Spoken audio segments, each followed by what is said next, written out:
Hello दोस्तों, जैसा कि आप देख रहे थे परफेक्ट इंडिया। आज इसके पिछले चैप्टर में हमने केमिस्ट्री का जो बेकिंग सोडा था उसका पार्ट कंप्लीट कर लिया है। आज हम आपको बताएंगे धोने का सोडा, उसके बारे में जो भी एनसीईआरटी की थ्योरी में जो कुछ भी इम्पोर्टेंट है वो फैक्ट हमने यहाँ पर लिखा है। तो शुरुआत करते हैं। जो धोने का सोडा होता है उसका रासायनिक सूत्र होता है Na2CO3 10H2।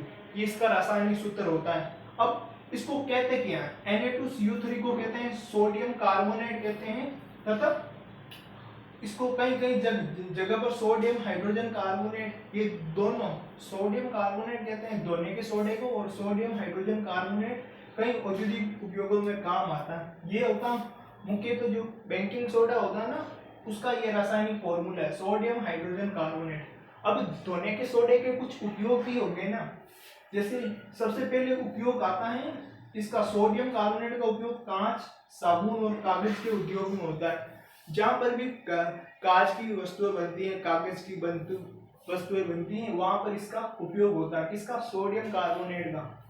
फिर जो ये वर्ड आपको इंपोर्टेंट याद रखना चाहिए, बोरेक्स।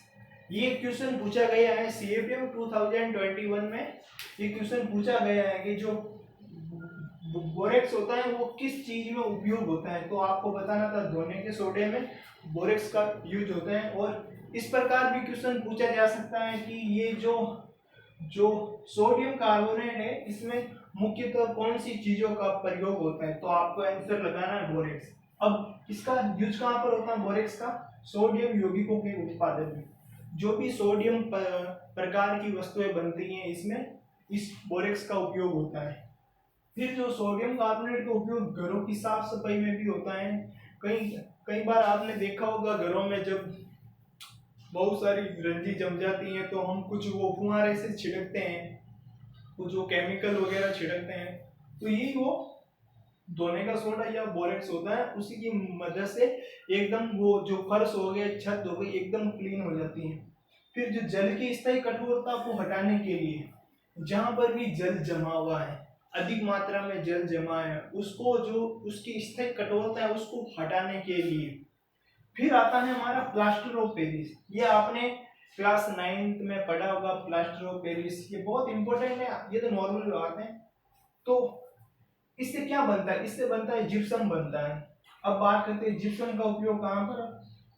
अगर हम जिप्सम को 373 केल्विन पर गर्म करते हैं तो हमें प्लास्टर ऑफ पेरिस प्राप्त होता है। अब इसका उपयोग कहाँ पर होता है? प्लास्टर ऑफ पेरिस जो डॉक्टर होते हैं ना, डॉक्टर जो किसी पेशेंट की है ना, जो टूटी हुई हड्डी होती है ना, उसको जोड़ने के लिए इस प्रकार की पाउडर का प्रयोग करते हैं, प्लास्टर ऑफ पेरिस का।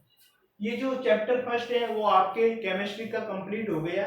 इसके बाद में जो चैप्टर शुरू होगा, एक होगा धातु, दूसरा होगा अधातु। अब बात करते हैं धातुओं के गुण, कुछ लक्षण होते हैं धातुओं के। जो धातु होती है वो कठोर होती है, पहली बात आपको पता होना चाहिए। सेकेंड बात जो होती है, जो सोना और चांदी होती है वो सबसे अधिक अगाध वर्धनीय होते हैं। मतलब सोना और चांदी को आसानी से हम पीट पीट कर किसी दूसरे पदार्थ में या फिर किसी दूसरी वस्तुओं में कन्वर्ट कर सकते हैं। तो आज का लेक्चर ये खत्म होता है दोस्तों।